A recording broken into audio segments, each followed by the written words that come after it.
第几本千万字，逐工要跟大家做伙来捌一字。咱知讲，依照咱台湾的法律规定，犯强盗罪上少判5年有期徒刑。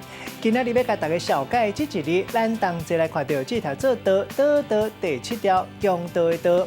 台语字典解说盗的意思有偷摕甲抢，甲人偷摕贼仔，或做盗贼。犯到盗贼的案件，就是盗案。心肝内若是有想要甲人偷摕想法，就是盗心；若是甲人强迫，或者是甲人下药啊，害人无法度控制，甲人的财物偷摕去的人，就是强盗。另外，咱人咧困的时，若是老凊干，古早一个词讲是盗汉，带大家做伙来小解这两个词。头一个就是强盗，意思就是用暴力的方式强夺人财产的嫌犯；第二个词是盗心，意思就是偷摕心。有一句话讲，兵行起盗心，有人讲饥寒起盗心，意思就是讲，咱人若是日子较歹过，就会想空想芳做违法的代志。咱用一句话来举例，甲这两个词合做伙。